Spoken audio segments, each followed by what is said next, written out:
አዲስ ቀን ላይ ናችሁ የተወደዳችሁ ተመልካቾች። ሸጎሌ ከሚገኘው የኢቢሲ ዋናው ስቱዲዮ በቀጥታ ነው እየተከታተላችሁ የምትገኙት። አብራችሁን ስለምትቆዩ እናመሰግናለን። አሁን ወደ አገር ጉዳይ መሰናዷችን የምናልፈው ዛሬ በግደላዊት የምንመለከተው የአገራዊ ምክክር ኮሚሽን እየሰራቸው ያሉ ተግባራትን ነው። በተለይ ምክክር ኮሚሽኑ አለፉት 3 ዓመታት የሰራቸው ተግባራት ምን ይመስላሉ? በዚህ ሳምንት ደግሞ በተለይ በአማራ ክልል የአጀንዳ ማሰባሰብ ስራ ተጀምሯል። እሱስ ምን ላይ ነው ያለው? ሂደቱ ምን ይመስላል? የሚሉ ጉዳዮችን እያነሳን ቆይታ እናደርጋለን። በተለይ እንደ ሀገር ባለፉት ዓመታት በተሰሩ የተሳሳቱ ተግባራት በህዝቦች መካከል ልዩነቶች እንዲፈጠሩ፣ አለመግባባቶች እንዲፈጠሩ የተለያዩ ተግባራት በመከናወናቸው የተነሳ አሁን ላይ አልፎ አልፎ አለመግባባቶች፣ ግጭቶች እንዲሁ ይታያሉ። እነዚህን ለመፍታት ታስቦ ነው እንግዲህ የሀገራዊ ምክክር ኮሚሽን የተቋቋመው ከ3 ዓመት በፊት። የተለያዩ ሀገራትም በሀገራቸው ያሉ አለመግባባቶችን፣ ልዩነቶችን እንዲሁ በሀገራዊ ምክክር ኮሚሽን አማካኝነት ፈተው ትክክለኛ የሆነ መስመር በተለይ ህዝቦች ወደ አንድ እንዲመጡ አንድነታቸውን የበለጠ እንዲያጠናክሩና የሚግባቡባቸው መንገዶች እንደ ሀገር እንዲቀረጹ የማድረግ ተግባራትን ፈጽመው ትክክለኛ የሆነ ሀገራዊ ሀሳብን ገንብተው እየተንቀሳቀሱ ያሉ ሀገራት አሉ። እነሱን ተሞክሮ መነሻ በማድረግ እኛም እንደ ሀገር የሀገራዊ ምክክር ኮሚሽን ተቋቁሞ ወደ ስራ ገብቶ የተለያዩ ተግባራትን እያከናወነ ነው የሚገኘው። እውነት ነው። እንግዲህ የኢትዮጵያ ቴሌቪዥንም ሀገራዊ ምክክር ኮሚሽኑ ከተቋቋመበት እለት ጀምሮ እየሰራቸው ያለውን የአጀንዳ የማሰባሰብ ስራ፣ የተለያዩ ኮሚሽኑ የተመለከቱ ጉዳዮችን ለተመልካቾች እያደረሰ ነበረ። ቀደም ሲል አንተም እንዳልከው በተለያዩ ጊዜያት እየተፈጠሩ የነበሩ የሀሳብ ልዩነቶች ሀገርን እንደ ሀገር በህዝቦቿ ከፍ እያለች እያደገች እንዳትሄድና ወይ ደግሞ በዜጎቿ ህብረት እንዳትቆም እያደረጋት ያለ ጉዳይ ነው። በተለያዩ የሀሳብ ልዩነቶች ውስጥ ያሉ ሰዎች በሚያነሱት በውይይት ሳይሆን በሌላ ኃይልን ተጠቅሞ ችግርን የመፍታት መንገድ ብዙ ኪሳራዎችን እያስተናገድን እንገኛለን። በጋራ ደግሞ የሀገርን ታሪክ መከተብ ላይም ደግሞ እየሰራን እንዳልሆነ ነው የሚያሳየው። ልዩነቶች እየተፈጠሩ አሁን ድረስ ያለንበትን ሁኔታ መመልከት እንችላለን። እነዚህን ችግሮች ደግሞ መሰረት በማድረግም መሰረታዊ በሆኑ ጉዳዮች ላይ የተፈጠሩ ልዩነቶችና አለመግባባቶችን ጥናቶችን በማካሄድ ምን አይነት ችግሮች ናቸው እያላግባቡን ያሉት፣ ማያግባቡን የትኞቹ ጉዳዮች ናቸው የሚለውን ነገር ለመፍታት ደግሞ ከዛሬ 3 ዓመት በፊት የሀገራዊ ምክክር ኮሚሽን ወደ ስራ ገብቷል። በእንግዲህ 2014 ላይ ነው የተቋቋመው በህዝብ ተወካዮች ምክር ቤት አማካኝነት። ባለፉት 3 ዓመታትም የተለያዩ የህብረተሰብ ክፍሎችን በተለይ ልየታ በማድረግ የሚሳተፉ የህብረተሰብ ክፍሎችን ልየታ በማድረግ የአጀንዳ ማሰባሰብ ስራዎችን እያከናወነ ነው የሚገኘው። በሁሉም ክልሎች ላይ ይህንን ተግባር አከናውናል። አማራ ክልልና ትግራይ ክልል ነው የሚቀረው ይህ ስራ። አሁን ላይ ደግሞ አማራ ክልል ላይ ያሉ ስራዎችን እየሰራ ነው የሚገኘው። በተለይ ለተፈጠሩ ልዩነቶች ወሳኝ ምክንያቶችን የመለየትና ውይይት የሚካሄድባቸውን ርዕሰ ጉዳዮች በመለየት ምክክር እንዲደረግባቸው ሲያመቻች አጀንዳዎችን ሲለይ ነው የቆየው። በእነዚህ ጊዜያቶችም እንግዲህ የምክክር ኮሚሽኑ ሰላምና መረጋጋት ባልነበረባቸው በተለይ አማራ ክልልና ትግራይ ክልል ይህ ጉዳይ እንቅፋት ገጥሞት እንደቆየ ሲነሳ ነበረ። ነገር ግን ደግሞ የ3 ዓመት ጊዜ ቆይታ ነበር የነበረው መጀመሪያ ላይ ሲቋቋም። ነገር ግን እነዚህ ክልሎች ላይ ደግሞ የአጀንዳ ማሰባሰብ ስራዎችና ሌሎች ተግባራትም ቀሪ ስለነበሩ የ1 ዓመት ይራዘምልኝ ጥያቄ በማቅረቡ ለህዝብ ተወካዮች ምክር ቤት በዚህ ዓመት የ1 ዓመት ተጨማሪ ማራዘሚያ ተደርጎለታል። ስለዚህ የተለያዩ ተግባራትን ማከናወን ጀምሯል። በአማራ ክልልም ይህ ጉዳይ እንግዲህ ከመጋቢት 27 ጀምሮ የአጀንዳ ማሰባሰብ ስራ በመዲናዋ ባህር ዳር እየተከናወነ ነው የሚገኘው። ባለፈው ቅዳሜ ነው የጀመረው በአማራ ክልል የአጀንዳ ማሰባሰብ ስራው። በቀጣይ እንግዲህ ለሚኖረው የመግባባት ሂደት በተለያዩ ጉዳዮች ላይ ሀሳቦች ተነስተው ጥሩ ተስፋን የሰነቀ እንደሆነም በማስጀመሪያው ስነ ስርዓት ላይ የሀገራዊ ምክክር ኮሚሽን ዋና ኮሚሽነር ፕሮፌሰር መስፍን አርአያ ሲናገሩ ነበረ። በዚህ ጉዳይ ላይ ያጠናቀርናቸው ዝግጅቶች አሉ። እነሱን እንከታተል። ከእንግዳ ጋርም ቆይታ የምናደርግባቸው ነው የሚሆኑት። ወደ ቀዳሚው ጥንቅራችን እንለፍ። ከቀናት በፊት የጀመረው የአማራ ክልል የምክክር አጀንዳ ማሰባሰብ ምዕራፍ በባህር ዳር ከተማ እየተካሄደ ነው የሚገኘው። በምክክር አጀንዳ ማሰባሰብ ምዕራፉ በእስካሁኑ ሂደት የተለያዩ የማህበረሰብ ክፍሎች ተወካዮች ለሀገር ብሎም እንደ ክልል ደግሞ የሀሳብ ልዩነቶችን ይፈታሉ ያሏቸውን የተለያዩ አጀንዳዎች ዙሪያ ለቀናት ሲወያዩ ቆይተዋል። ተሳታፊዎችም ምክክሩ በሀገር መግባባት ላይ ተጨባጭ ለውጥ ያመጣል ብለን እናምናለን ሲሉ ተናግረዋል። ሳሙኤል ወርቃየው በዚህ ጉዳይ ላይ ተጨማሪ መረጃ አጠናቅሯል። ኢትዮጵያ ስትመክር ከልጆቿ ጠረጴዛን ከመክበብ የሚጎድል አይኖርም። በቀደምት ዓመታት ኢትዮጵያውያን በበርካታ ጉዳዮች ላይ እንደ አንድ ልብ መክረው በተሰለፉባቸው አጋጣሚዎች ሁሉ ታሪካዊ ድሎችን ተጎናጽፈዋል። ለዚህም ታሪክ ማሳያ ነው። በሌላ በኩል በሀገሪቱ በተለያዩ ጊዜያት የተፈጠሩ የሀሳብ ልዩነቶችና አለመግባባቶች ግጭቶችን ወልደው ከጊዜ ወደ ጊዜ በሀገር መግባባት ላይ የሚያሳድሩ ተጽዕኖ እየሰፋ መጥቷል። ይህን በመቀልበስም ልዩነቶችን በምክክር በመፍታት አንድም ሀገራዊ መግባባትን መፍጠር፣ በሌላ መልኩ ደግሞ በህዝብና መንግስት እንዲሁም በህዝብና ህዝብ መካከል መተማመንን መፍጠርና ምክክርን ባህል ለማድረግ ተቋቁሞ በስራ ላይ የሚገኘው ሀገራዊ የምክክር ኮሚሽን በአማራ ክልል ብዙ ሂደቶችን አልፎ የአጀንዳ ማሰባሰብ ምዕራፉ ላይ ደርሷል።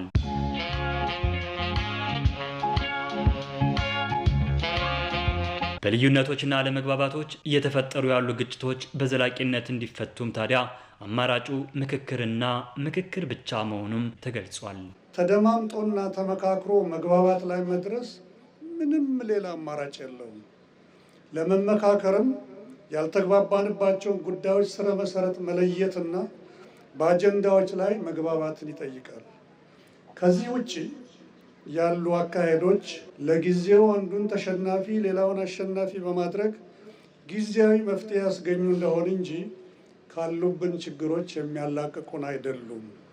ዛሬ ከብዙ ፍጅትና እልቂት ወጥተው ከስልጣኔ ጫፍ የደረሱት የአውሮፓ፣ እስያና ሰሜን አሜሪካ ሀገራት አሁን ካሉበት የደረሱት አስተማማኝ ምክክር ከህዝቦቻቸው ጋር በማድረግ ነው። በክልሉ በአራቱም አቅጣጫዎች ከ267 ወረዳዎች የተውጣጡ የተለያዩ የማህበረሰብ ክፍሎችን የወከሉ ከ4500 በላይ ተሳታፊዎች በኢትዮጵያ የተፈጠሩ ቁርሾችን ይፈታሉ ያሏቸውን አጀንዳዎች ሊያወጣጡ ሊወያዩና ሊመክሩ በባህር ዳር ከተማ ተገኝተዋል። እየተሳተፍን ያለን በመወያየት በመመካከር ይሄኛው ይሻላል የትኛው ይሻላል እያልን እየተመካከርን ነው እየተወያየን ያለ ነው። መንግስትም እንደ መንግስት ማድረግ ያለበትን፣ ማህበረሰብ እንደ ማህበረሰብ ከግላችን ጀምሮ እያንዳንዳችን የኛ አስተዋጽኦ ምንድን ነው? በተለያዩ ጎራዎች ያሉ ወንድሞቻችንም ሆነ ማንኛውም ማህበረሰብ ማንኛውም ለይች ሀገር የሚያስብ ሁሉ አሁን እየሆነ ያለው ነገር በሙሉ የራሱን ኃላፊነት ተወጦ ሌላውም ደግሞ በመደጋገፍ ሀሳቦቻችን ሸራርገን የጋራ ችግሮቻችን በጋራ መፍታት እንዳለብን ነው አሁን እየተወያየን ያለው። የምክክሩ ተሳታፊዎች እንደሚሉት በእስካሁኑ አካሄዶች ችግሮችና የሀሳብ ልዩነቶችን ለመፍታት በነጻነት የምንገልጽበት መድረክ አለመኖሩና ችግሮችን ለመፍታት ደግሞ የኃይል አማራጮችን መጠቀም እንደ ባህል መቆጠሩ እንደ ሀገር መስዋዕትነት አስከፍሏል ይላሉ። በምክክሩ ነገ ሰላምና መደማመጥ ይመጣል የሚል ተስፋንም ሰንቀዋል። የውይይት ባህል ሲኖር አገርን ይገነባል፣ ህዝብን ይገነባል። በዚህ አምነንበታል። በውይይት የማይፈታ ነገር የለም። በጦርነት ወይ በግጭት የመጣ ሰላም አይተን አናውቅም በዚህ እድሜያችን እና በዚህ እናምንበታለን። አሁንም መፈታት ያሉ ችግሮች ምን እንደሆኑ ያው ሽማግሌዎችም የሃይማኖት መሪዎችም አምነንበት ውይይት እያካሄድን ነው እና ወደፊት ይሄ ውይይት ጥሩ ውጤት ያገኛል። እንደ ባህልም ሆኖ እንደ ህግም ሆኖ ወደፊት አገሪቷን በሰላም ያራምዳል የሚል ግምት አለ። እስከ ሚያዝያ 4 ቀን 2017 ዓ.ም በሚቆየው የአማራ ክልል የምክክር አጀንዳ ማሰባሰብ ምዕራፍም ክልላዊ ብሎም ሀገራዊ ፋይዳ ያላቸው አጀንዳዎች ይሰባሰባሉ ተብሎም ይጠበቃል። በኢትዮጵያ ሀገራዊ የምክክር የአጀንዳ ማሰባሰብ ምዕራፍ በባህር ዳር ከተማ አሁንም እንደቀጠለ ነው። በልዩ ልዩ አደረጃጀቶች ማህበረሰቡን የወከሉ ተሳታፊዎች የህዝብ ጥያቄዎችን ለመለየት እየመከሩ ይገኛሉ። የሀገር ሽማግሌ በመሆን በህዝብ የተወከሉት ወይዘሮ ውዴ ይመር ደግሞ አንዷ ናቸው። የምክክር ሂደቱም ግልጽ እና አሳታፊ ስለመሆኑ የሚያነሱት ወይዘሮ ውዴ ከምክክር ለችግሮች ሁሉ መፍትሄ እንደሚገኝ ነው የገለጹት። ይህን ምቹ እድል በመጠቀም ትጥቅ ያነሱ ኃይሎች ሀሳቦቻቸውን እንዲካተት እና ምላሽ እንዲገኝ ሊተባበሩ እንደሚገባም ነው ጥሪ ያቀረቡት። ራሄል ፍሬው ተሳታፊዋን አነጋግራቸዋለች። ከራስ አንደበት እንከታተል።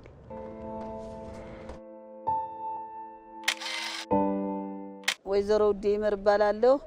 የመጣሁት ማዕከላዊ ጎንደር ዙሪያ ከተማ ማክሰኝት የመጣሁትም ወረዳው ደማድርቅ ነው። በከተማችን ላይ ቀርቶ በ44 ቀበሌ ዙሪያ የተዳማውን ሰው የተጣላውን ሰው ሰላም መፈጠር ሰው ነኝ። ይህ የምክክር ኮሚሽን መልካም ነው። የህዝብ ችግር መፍታት ነው። በነጻነት ነው እኛ ከምክክሩ ላይ የሰጠ ነው። ከእስከ ያለ ህዝብ የተጠራ ወደ 6000 የመጣ ተሳታፊ በነጻነት ነው የሚያሳትፈው። ስለዚህ ይሄ ጥሩ ነው። ነጻነት አለው። እኛ የምንፈልገውን እየተናገርን ነው። እኔ ለምሳሌ ሰሜን ጎንደር ወክዬ ማዕከላዊ ጎንደር ዙሪያ ወክዬ መጥቻለሁ። ስመጣ ያለኝን በእውቀት ማውቀውን ነገር በአቅሜ ያለኝን ማስቀመጥ አለብኝ። ዋናው ምክክራችን ይህ መተኳኮስ፣ መገዳደል ይቁም፣ ሰላም ይፈጠር ነው። አሁንም ሰላም እንዲፈጠር ነው ምኞታችን። ነገም ዛሬ ምኞታችን ይሄ ነው። ሌላው መንግስት የጠየቀው ህዝብ የጠየቀውን ጥያቄ ወጣቱ ስራ አጥቷል። ወጣቱን ማቅረብ አለበት። ነገ ሀገር ተራካቢ ነው ወጣቱ። ነገ ተተኪው ትውልድ ወጣቱ ነው። ስለዚህ ኢትዮጵያ ሰላም እንድትሆን፣ ኢትዮጵያ የምክክር ሀገር፣ ኢትዮጵያ የሰላም ሀገር እንድትሆን ለዚህ ነው እየመከርን ያለ ነው።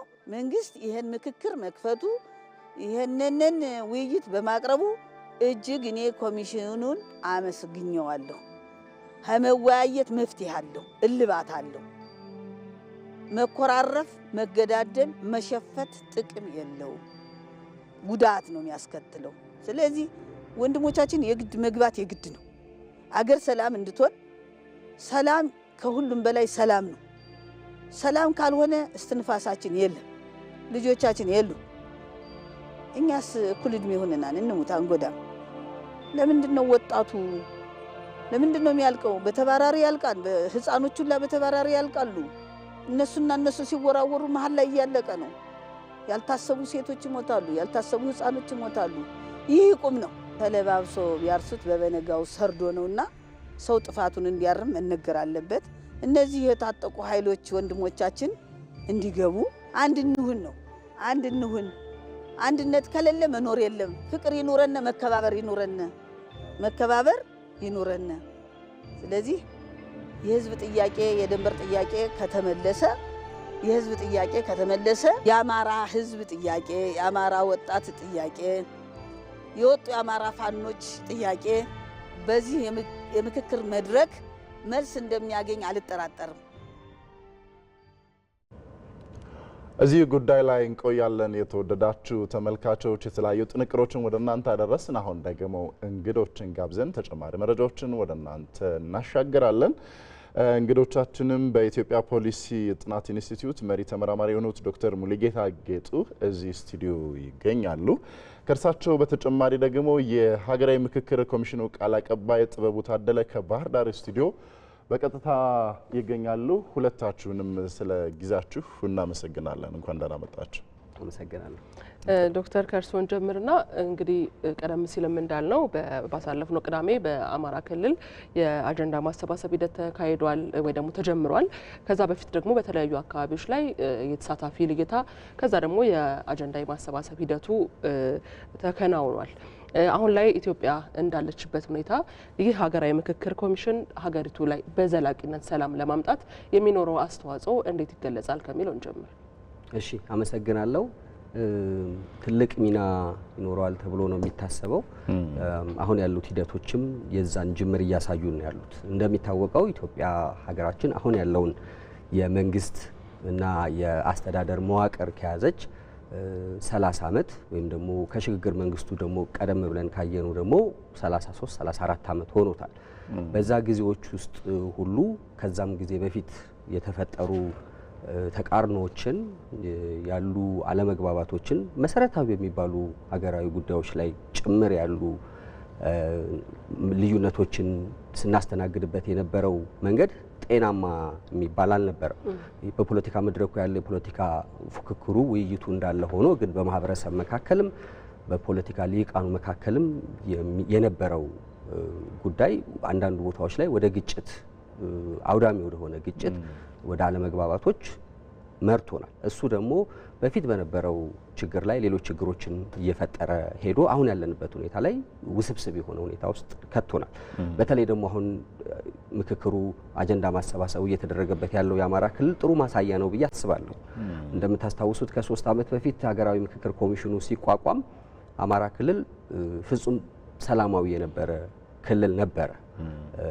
ግን ኮሚሽኑ ከተቋቋመ በኋላ ደግሞ በሂደቶች ውስጥ ደግሞ አሁን ወዳለበት ከፍተኛ ወደ ግጭት አውድ ውስጥ የገባው ምክንያቱ ከዛ በፊት የነበሩ ሲጠራቀሙ ሲንከባለሉ የመጡ ጉዳዮች በወቅቱ ባለመፈታታቸው በማህበረሰቡ መካከል የሚነሱ ጥያቄዎች፣ በፖለቲካ ሊቃኑ በኩል የሚነሱ ጥያቄዎች የምናስተናግድበት መድረክ አለመኖሩ፣ በዛም መድረክ ላይ ሁሉም ማህበረሰብ ተሰሚ ሆኖ ሀሳቡን ገልጾ መፍትሄ ወደሚለው መሄድ አለመሄዳችን ወደዚህ ክልል ወደዚህ አይነት የግጭት አውድ ውስጥ ከቶናል ብዬ አስባለሁ እና ትልቁ ማሳያ የሚሆነው ይመስለኛል ባለፉት 2-3 ዓመታት ያየናቸው ግጭቶች እና ከግጭቱ ጀርባ ያሉ የኃይል አሰላለፎች አገራዊ ምክክሩ ምን ያህል አስፈላጊ እንደሆነ ምን ያህል ወሳኝ እንደሆነ የሚገልጹ ናቸው። እንደ ትውልድም ሲታይ ሁል ጊዜ የሚከሰት አይደለም።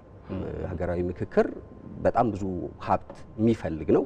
በጣም ብዙ ጉዳዮችን ሊዳስስ የሚገባው ጉዳይ ነውና በትውልድ አንድ ጊዜ የሚከሰት ታሪካዊ አጋጣሚ ነው። ስለዚህ እኛ ትውልድ እኛ ያለንበት ትውልድ ከአባቶቹ ከአያቶቹ የተቀበለውን ስርዓትና ሀገር ወደ ተሻለና ይሄንን ዘመንና ይሄንን ትውልድ ወደሚመጥን ለማሻገር ታሪካዊ አጋጣሚ ነው ያስባል። ጥሩ እንመለሳለን። አቶ ጥበቡ ወደ እርስዎ እንምጣ።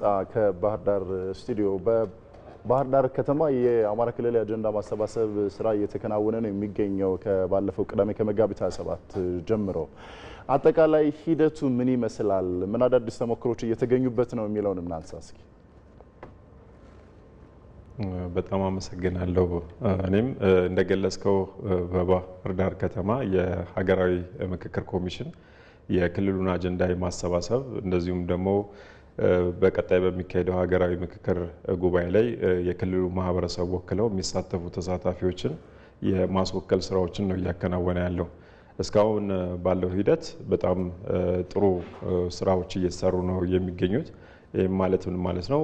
ህብረተሰቡ አሁን ላለንበት ወቅታዊ ሁኔታ እንደዚሁም ደግሞ ሲንከባለሉ ለነበሩና ነባር ለሆኑ ችግሮቻችን መንስኤ ናቸው ያላቸውን ጉዳዮችን፣ ምክንያቶችን ከመለየት በዘለለም መፍትሄ ናቸው የሚላቸውን ጉዳዮች ጭምር እስከ መጠቆም ድረስ የዘለቀ በጣም ነፃ፣ ግልጽ የሆነ ያለምንም ተጽዕኖ ሁኔታዎች ተመቻችተው ውይይቶቹ እየተካሄዱ ነው ያሉት፣ ምክክሮቹ እየተካሄዱ ነው ያሉት እና እስካሁን ባለው ሁኔታ እንግዲህ አጀንዳ የማሰባሰብ ሂደቱ ከስር ከእያንዳንዱ የማህበረሰብ ክፍል ጀምሮ በጥሩ ሁኔታ እየተካሄደ ነው ያለው።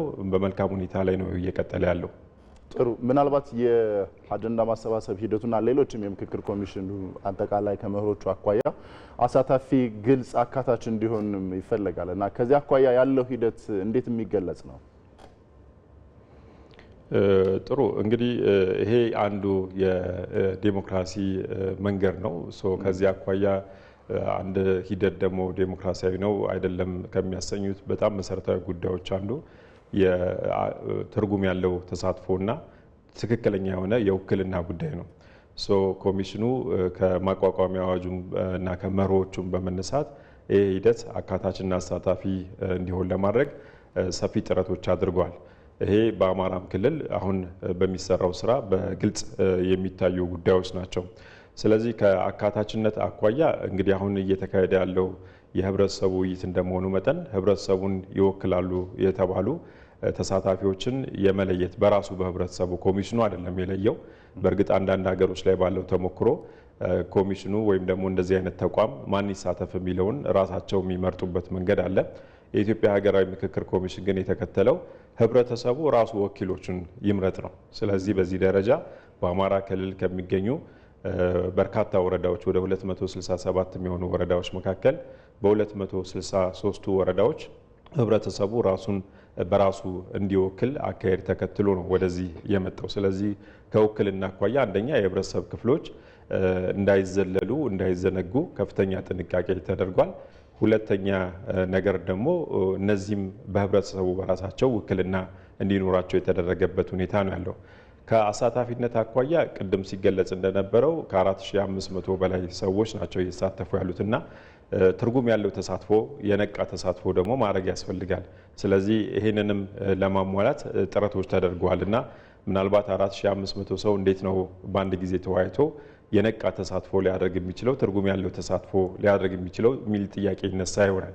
ነገር ግን የአሰራር ስርዓቱ በጣም ከሚባለው በላይ አሳታፊ እንዲሆን የተደረገበት ነው። ይሄ ማለት ነው ለምሳሌ አማራ ክልል በዚህ በባህር ዳር በሚካሄደው የምክክር ሂደት ላይ በሶስት ዋና ትልልቅ ክላስተሮች ተከፍሏል መጀመሪያ ማለት ነው። ከዛ እነዚህ ክላስተሮች ደግሞ ወደ 60 የሚሆኑ ሰፋፊ ድንኳኖች ናቸው ያሉት። እነዚህ 60 የሚሆኑ ሰፋፊ ድንኳኖች ላይ ደግሞ ወደ 540 የሚሆኑ የመወያያ ጠረጴዛዎች አሉ። አንድ የመወያያ ጠረጴዛ ቢበዛ ከ8 እስከ 10 ተሳታፊዎችን ነው የሚይዘው። ስለዚህ ይሄ መሆኑ ተሳታፊዎች ሀሳባቸውን በነፃነት በግልጽ እና ደግሞ በቂ ጊዜ ተሰጥቷቸው አሉ የሚባሉ ችግሮችን እንዲያነሱ እድል የሚሰጥ ነው። ከዚህ በተጨማሪ ደግሞ ከተጽዕኖ ነፃ መውጣት አለበት ሂደቱ። ይህንም ለማድረግ ኮሚሽኑ የሚከተላቸው የአሰራር ስርዓቶች አሉ። መጀመሪያ ደረጃ ውይይቶቹ የሚመሩት በመንግስት ወይም ደግሞ እንደዚህ አይነት ውግንና አላቸው በሚባሉ ሰዎች አይደለም። ከክልሉ የዩኒቨርሲቲ ተቋማት የተመረጡ በአንጻራዊ ገለልተኝነታቸው ታይቶ በኮሚሽኑ መስፈርት መሰረት የተመረጡ አመቻቾች ወይም ሞዴሬተሮች አሉ። እነሱ ናቸው የሚያስተባብሩት። ይህም ብቻም አይደለም፣ እነሱ የማስተባበር ስራ ነው ያላቸው። ኮሚሽኑ ሂደቱ ጤናማ መሆኑን በኮሚሽኑ አሰራር መሰረት እየሄደ መሆኑን ከመታዘብና የተፈጠሩ ነገሮች ካሉ ከማስተካከል ውጭ ጣልቃ የሚገባበት እድል የለውም፣ ባለሙያዎቹም ጭምር ማለት ነው። ሞዴሬተሮቹም ሁኔታዎችን የማመቻቸት ብቻ ስራ ነው የሚሰሩት። ስለዚህ ውይይቱ በዋናነት የሚከናወነው በራሱ በማህበረሰቡ ነው አሁንም ማለት ነው።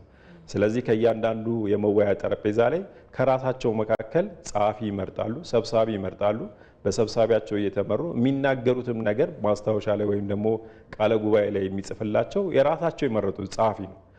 በዚህ ደረጃ በጣም ከተጽዕኖ ነፃ ሆነው ራሳቸው በራሳቸው ተመራርጠው ራሳቸው በራሳቸው የሚመክሩበት በማድረግ ሂደቱ እየቀጠለ ነው ያለው። ስለዚህ ከአካታችነትም አኳያ ትርጉም ያለው ተሳትፎ እንዲያደርጉም ከማድረግም አኳያ ጥሩ እየሄደ ነው ያለው። ጊዜም ተሰጥቷል። በቂ የሚባል ጊዜ 4 ቀን ነው ይሄ ምክክር እየተካሄደ ያለው ህብረተሰቡን በተመለከተ። ስለዚህ ከጊዜም አኳያ ገደብ ሳይኖርባቸው ሀሳቦቻቸውን የመፍትሄ ሀሳቦቻቸውን እንዲያቀርቡ እየተደረገ ነው ያለውና ከአካታችነትና ከአሳታፊነት አኳያ በጣም ጥሩ ስራ እየተሰራ ነው የሚል እምነት ነው ያለን። ጥሩ። አቶ ጥበቡ እንመለሳለን ወደ እርስዎ። ወደዚህ ስቱዲዮ እንምጣና ዶክተር ሙሉጌታ የተለያዩ ሀሳቦች ተነስተዋል። ነገር ግን ደግሞ የተለያዩ ሀገራት ሀገራዊ ምክክርን አድርገው ለስኬት የበቁና አንዳንዶቹ ደግሞ እንዳሰቡት ያልሆነላቸው እንዳሉም ይነገራልና የሀገራት ተሞክሮ ምን ያሳየናል? ኢትዮጵያስ ከተለያዩ ሀገራት ምን አይነት ተሞክሮ ትውሰድ ይላሉ? እሺ፣ በጣም አመሰግናለሁ። ልክ ነው። ኢትዮጵያ ይህንን ሀገራዊ ምክክር በማድረግ ሂደት የመጀመሪያው ሀገር አይደለችም። ከዚህ በፊት በብዙ ዘመናት በብዙ ቅርጽና መልክ የተለያየ ቅርጽና መልክ ቢሆንም ብዙ ሀገሮች አድርገውታል። የቅርብ ጊዜውን እንኳን ብናይ በተለይ በአፍሪካ አህጉር ደረጃ ለዚህ ለላቀ ስኬት የበቁ ሀገሮች አሉ። ደቡብ አፍሪካን ብንወስድ ከአፓርታይድ ስርዓት አሁን ወዳለው ወደ ዲሞክራሲያዊ ስርዓት የተሸጋገረችበት ሂደት የብሔራዊ መግባባት እና ብሔራዊ ውይይት ነው። ኬንያን ብንወስድ 2000 እንደ አውሮፓውያኖቹ አቆጣጠር 2008-7 አካባቢ የተነሳውን ነውጥ፣ ጦርነት፣ ግጭት አሁን ወዳለው ወደ ሰላማዊ ሂደትና ዲሞክራሲያዊ ሂደት የቀየረችው በዛ መንገድ ነው። ቱኒዚያ በዚህ በአረቡ ሀገር በተነሳው የአብዮት ምክንያት ከፍተኛ ቀውስ ውስጥ ገብታ ከነበረ በኋላ አሁን ወዳለው አንጻራዊ ዲሞክራሲ የተሸጋገረችው በዚህ ምክንያት ነው። አሉ በጎ ተሞክሮ ልንቀመርባቸው የምንችላቸው አሉ። የኢትዮጵያ አገራዊ ምክክር ከሁሉም ተለይቶ ሁለት ልዩ ባህሪያት አሉት ብዬ አስባለሁ። አንደኛው ተሳትፎን በተመለከተ ቅድም ቃል አቀባዩም ሲሉ እንደነበሩት በአብዛኞቹ ሀገሮች የታየው ምክክር ከላይ ወደ ታች የሚወርድ አይነት የምክክር ሂደት ነው። በኢትዮጵያ ግን በሕጉም ላይ እንደተቀመጠው አሁን ምክክር ኮሚሽኑም እያደረገ እንዳለው ከታች ወደ ላይ የሚሄድ ነው። ይሄንን በማድረግ መጀመር የሚያስፈልግ ይመስለኛል። በጣም ሰፊ የሆነ ማህበረሰብ ካለባቸው ወረዳዎችና ከተማ መስተዳድሮች ተሳታፊዎችን ለይቶ እነሱን በአንድ መድረክ አምጥቶ አሁን እንኳን ምንም ጅማሬው ቢሆንም ወይም ደግሞ የዝግጅት ጊዜ ላይ ቢሆንም እና አጀንዳ ማሰባሰብ ላይ ገና አጀንዳ ማሰባሰብ ላይ ብንሆንም ግን ይሄ ትልቅ ማህበረሰብ በጣም ብዙ ማህበረሰብ ሞቢላይዝ የተደረገበት ሂደት ነው። ስለዚህ ከታች ወደ ላይ የሚሄድ ነው። የራሱ የሆኑ በጎ ጎኖች አሉ፣ የራሱ የሆኑ ደግሞ ተግዳሮቶችም አሉት ማለት ነው። በዚህ መካከል ይሄ ልዩ ባህሪ ያደርገዋል። ሁለተኛው ልዩ ባህሪ የሚያደርገው ኢትዮጵያ አሁን ያለችበት አውድ ስንመለከት ነው። ከፍተኛ የሆነ የፖለቲካ ተቃርኖ አለ እንደምናውቀው። አንዳንዶቹ ክልሎች ደግሞ ያ የፖለቲካ ተቃርኖ ወደ ግጭት አምርቶ ክልሎች አካባቢ ላይ የግጭት አውድ ውስጥ ያሉ ቦታዎች፣ የግጭት አውድ ውስጥ ያሉ ማህበረሰቦች አሉ። ስለዚህ በግጭት አውድ ውስጥ ደግሞ የሚደረግ ምክክር የራሱ የሆነ ልዩ ባህሪያቶች አሉት። የራሱ የሆነ ጥንቃቄን ይፈልጋል። የራሱ የሆነ ተግዳሮቶቹ ማለት። ስለዚህ እነኚህን ሁለት ልዩ ባህሪያት አንደኛው ከታች ወደ ላይ የሚሄድ በመሆኑ ማህበረሰብ ሰፊ ተሳትፎ እንዲኖረው መደረጉ አንድ እድል ሆኖ በዚህ መካከል ደግሞ የፖለቲካ ውሳኔ ሰጪ የሚባሉት የፖለቲካል ኤሊትስ የምንላቸውና ብዙ ማህበረሰቡን ከጀርባቸው አስከትለው ያታግላሉ የሚባሉ አካላት ያላቸው ዶሚናንስ እየቀነሰ መሄድ የራሱ የሆነ በጎ ጎን አለው፣ ደግሞ ተግዳሮትም አለው። ማህበረሰቡ ተወያይቶ የሚያመጣውን ውጤት የፖለቲካል ኤሊቱ ተቀብሎ ኢንዶርስ አድርጎት በዛ ላይ የራሱን ደግሞ እሴት ጨምሮበት ወደፊት እንዲሄድ አገር እንድትሸጋገር ማድረግ እንዲያስችል የፖለቲካ ሊቃኑ ወይም የፖለቲካ ውሳኔ ሰጪ ማህበረሰብ የምንላቸው ማለት ነው። ምሁራኑ ማለት ሊሆን ይችላል፣ የሙያ ማህበራት ማለት ሊሆን ይችላል፣ የሲቪል ማህበረሰባት ማለት ሊሆን ይችላል፣ የፖለቲካ ፓርቲዎች ሊሆን ይችላል፣ መንግስት ማለት ይችላል። የፖለቲካ ውሳኔ ሰጪ ስል የፖለቲካ ፓርቲዎችን ብቻ አንጠሬ ጠቅሼ አይደለም፣ የፖለቲካል ኤሊት የሚባለው ማለት ነው። ሶ የእነሱንም ተሳትፎ በጥንቃቄ ማየት፣ ሁለቱንም ለማስታረቅ መሞከር፣ ሰፊ የሆነ ማህበረሰብ ተሳትፎ እንደገና ደግሞ ውሳኔ ሰጪ የሚባሉ የፖለቲካ አካላትን ተሳትፎ እንዳያሳንስ፣ አንዱ አንዱን እንዳይውጠው፣ አንዱ አንዱን እንዳይከልለው ጥረት ማድረግ ይፈልጋል። ሁለተኛው በግጭት አውድ ውስጥ የሚደረግ ደግሞ የራሱ የሆነ ልዩ ጥንቃቄን ይፈልጋል። ከግጭት አውዱ ቢቻል እና በጣም ጥሩ የሚሆነው ግጭቱ በሙሉ ቆሞ ማህበረሰቡም የግጭት ተሳታፊ ተዋናይ የሚባሉ አካላትም ጉዳዮቻቸውን ወደ መድረክ ይዘው እንዲመጡ ነው። ያ ካልሆነ ግን በጣም ከፍተኛ ጥንቃቄ ይፈልጋል። ጥሩ፣ እሺ፣ እንመለሳለን። አቶ በለጠ ወደ እርስዎ ነው የምንመጣው።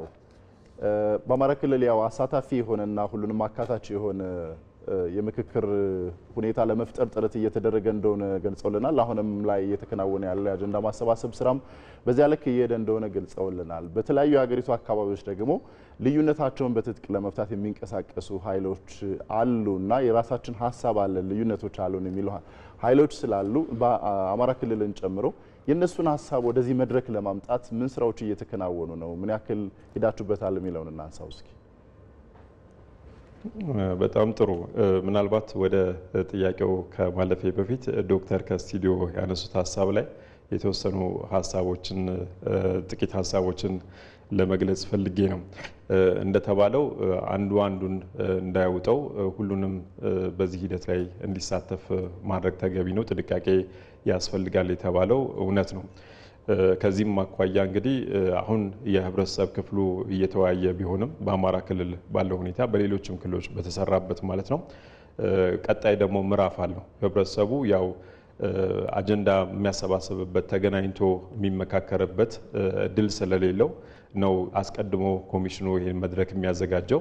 ነገር ግን አሁን የህብረተሰቡ ውይይት አሁን ሮብ ዕለት ይጠናቀቃል፣ ነገ ማለት ነው። እሱ ከተጠናቀቀ በኋላ ደግሞ የሌሎች ባለድርሻ አካላት ባለጉዳዮች፣ በዚህ ምክክር ሂደት ላይ መሳተፍ ያለባቸው ወገኖች ከህብረተሰቡ ጋር ሆነው አጀንዳ የመለየቱ ስራ የሚቀጥል ነው የሚሆነው። ስለዚህ ከዚህ አኳያ ቅድም እሳቸው እንዳሉት በዚህ ሂደት የሚሳተፉት አንደኛ ምሁራኖች ናቸው። በተለያየ አግባብ ተጽዕኖ ፈጣሪ የሆኑ ተቀባይነት ያላቸው በህብረተሰቡ ዘንድ እነሱ ይህን ሂደት ይቀላቀላሉ። ሌላው ደግሞ የፖለቲካ ፓርቲዎች ናቸው። በዚህ ሂደት ላይ ለመሳተፍ ፈቃደኛ የሆኑ በክልሉ የሚንቀሳቀሱና በሀገር አቀፍ ደረጃ የሚንቀሳቀሱ ሁሉም ፖለቲካ ፓርቲዎች በተወካዮቻቸው አማካኝነት የሚሳተፉ ነው የሚሆነው። ቀጥሎ ደግሞ የሚመጣው በዚሁ ሂደት የሚካተቱት ተቋማትና ማህበራት ናቸው። ኮሚሽኑ የለያቸው ከ22 በላይ የሚሆኑ ተቋማትና ማህበራት አሉ። እነዚህ እንግዲህ የሃይማኖት ተቋማትን፣ ዩኒቨርሲቲዎችን እና ሌሎችን በጣም በርካታ የሆኑ ሲቪክ ማህበራትን ጨምሮ ወደ ሂደቱ የሚቀላቀሉ ይሆናል።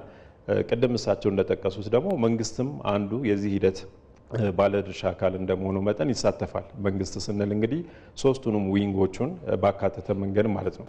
ህግ አውጪውም እዚህ ሂደት ላይ አለ፣ ህግ አስፈጻሚውም አለ፣ ህግ ተርጓሚውም ጭምር ይሳተፋል። ስለዚህ መጨረሻ ላይ የክልሉ አጀንዳ ተብለው የሚለዩ ጉዳዮች የነዚህ ሁሉ ስብስብ ውጤት ነው የሚሆነው እና ሁሉንም ባቻቻለና ለሁሉም መድረክ በፈጠረ ሁኔታ ነው። ምናልባት እሳቸውም ቅድም እንደጠቀሱት የኢትዮጵያ ሀገራዊ ምክክርን ለየት የሚያደርገው ነገር ለህብረተሰቡ ትርጉም ያለው ቦታ ሰጥቶ እኩል ከሌሎቹ ስቴክሆልደሮች እኩል ቦታ እንዲኖረው መደረጉ ነው። ይሄ በኢትዮጵያ ታሪክም ብዙ ሲሆን የማናየው ነው። እንደሚታወቀው ኤሊቱ ወይም ደግሞ የፖለቲካ ኃይሉ በሀገር እጣ ፈንታ ላይ የመወሰን ጉዳዮች አሉ። ህብረተሰቡ የሚፈጠሩ ችግሮች ካሉ የእሱ ገፈት ቀማሽ ይሆናል እንጂ በሀገሩ እጣ ፈንታ ላይ ቁጭ ብሎ ተመካክሮ ሲወስን ያየንባቸው አጋጣሚዎች የሉም። ቅድም እሳቸው በጠቀሱትም 30 ምናምን ዓመት ታሪካችን ስናየው ማለት ነው፣ ምናልባት የኋላዎቹን ትተን ጭምር ማለት ነው። ስለዚህ ከዚህ አኳያ በኢትዮጵያ የሚደረገው ሀገራዊ ምክክር ቅድም እንደተባለው እነዚህን ሁሉ ባለድርሻ አካላትን ያሳተፈ ስለሚሆን በሂደቱ የሚኖረው ተፈጻሚነት ላይም የራሱ አቅም ይኖረዋልና ከዛ አኳያ ቢታይ የሚል ሀሳብ አለኝ። ከዛ ውጭ ግን በአማራ ክልል እየተካሄደ ባለው ሂደት ላይ እነዚሁ ነገሮች ናቸው እየተንጸባረቁ ያሉት። ቅድም የገለጽኳቸው ሀሳቦች እነሱ ናቸው እየመጡ ያሉት። ስለዚህ በዛ ደረጃ ላይ በጥሩ ሁኔታ አሁንም እየተካሄደ መሆኑን ለመግለጽ ነው። መልካም አቶ ጥበቡ እናመሰግናለን። አጠር አድርገን ዶክተር ሙልጌታ አንድ ተጨማሪ ሀሳብ ሀገራዊ ምክክር ኮሚሽኑ እንግዲህ ምክክሩ ስኬታማ እንዲሆን ኢትዮጵያውያንም የጋራ ቤታቸውን እንዲገነቡ የታጠቁ ኃይሎች በምን አይነት መልኩ ነው ወደ ሀገራዊ ምክክር ኮሚሽኑ መካተት ያለባቸው? ተሳታፊ እንዲሆኑ ምን መደረግ አለበት? አጠር አድርገው ይንገሩ። እሺ፣ አመሰግናለሁ። እንግዲህ አሁን ያለንበት አንዳንድ ቦታዎች ላይ አንዳንድ ክልሎች ላይ የግጭት አውድ ነው ያለው ብለናልና እንደው ቀለል አድርጎ በትጥቅ ትግል ላይ ያሉ በተለያየ ክልሎች ውስጥ ያሉ በትጥቅ ትግል ላይ ያሉ የማህበረሰብ ክፍሎች ወደ መድረክ መጥተው አጀንዳቸውን ቢሰጡ በምክክሩ ላይ ቢሳተፉ ማለት አንድ ነገር ነው። ይሄንን ሁሉም ሰው የሚለው ጉዳይ ስለሆነ ማለት ነው።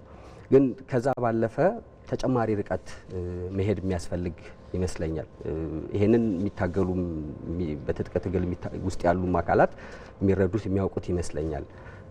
ግን አንድ ርቀት በተለይ ብዙ ከሚጠበቀው ከመንግስት ቀጥሎም ደግሞ ከምክክር ኮሚሽኑ እነኝን አካላት ለመድረስ ድምጻቸውን ለመስማት ምክንያቱም አካታችነት አንዱ ትልቁ መርህ ስለሆነ የዛን ያህል አሁን ከተሄደበት ርቀት ተጨማሪ ርቀት መሄድ ያስፈልጋል። በምክክር ሂደት ውስጥ አንዱ ቁልፉ ጉዳይ አስቻይ ሁኔታዎችን መፍጠር የሚል ነው፣ ወይም በእንግሊዝኛው ኢኔብሊንግ ኢንቫይሮንመንት የምንለው ማለት ነው። እና እነኚህ በትጥቅ ውስጥ ያሉ አካላት አስቻይ ሁኔታ የለም አጀንዳችንን ለመስጠት ወይም በምክክር ሂደት ውስጥ ለመሳተፍ አስቻይ ሁኔታ የለም የሚሉ ከሆነ ያንን አስቻይ ሁኔታ በመፍታት ሂደት ውስጥ የምክክር ኮሚሽኑና መንግስት ትልቅ ሚና አላቸው ብዬ ቅድም እንዳልኩት ይሄ ታሪካዊ እድል ታሪካዊ አጋጣሚ ስለሆነ በኋላ ምክክር ሂደቱ ካለፈ በኋላ ይሄኛው ማህበረሰብ ክፍል ወይም ደግሞ ይሄንን ማህበረሰብ ክፍል የሚወክሉ አካላት አልተሳተፉም ተብሎ ሌላ ደግሞ የግጭት አውድ ወይም ደግሞ የተቃርኖ ምክንያት መሆን የለበትም። ምክክር ሂደቱ ችግር የሚፈታ እንጂ ለሌላ ችግር ለሌላ ተቃርኖ በር የሚከፍት መሆን ስለሌለበት ተጨማሪ ርቀቶች ሄዶ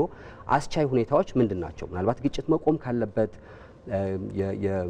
የጥይት ድምፅ አለመሰማት ከሆነ ያለበት እነኚህ ምናልባት የሚታገሉ አካላት ከኢትዮጵያ ውጪ ሆነው ሀሳባቸውን ማቅረብ ከሆነ የሚፈልጉት የምክክር ኮሚሽኑም ሲገልጥ እንደነበረው በገለልተኛ ወገኖች ከሆነ መምጣት የፈለጉት ያንን ሂደት ያንን አውድ መፍጠር ይፈልጋል። ይሄ ደግሞ ትንሽ አሁን እየሄድንበት ካለው ርቀት ተጨማሪ ርቀትን ተጨማሪ ዋጋ መክፈልን ተጨማሪ ኮንሴሽን የምንለው አለ አይደል ሀሳብን ፍላጎትን ተወት አድርጎ ግን ወደሚያሻገር ሀሳብ ለመቅረብ ተጨማሪ ርቀት መሄድን የሚፈልግ ይመስለኛል። ይሄንን ድምጽ እንዲሰሙ ለነሱም እድል መፍጠር የሚያስፈልግ ይመስለኛል። ጥሩ እናመሰግናለን።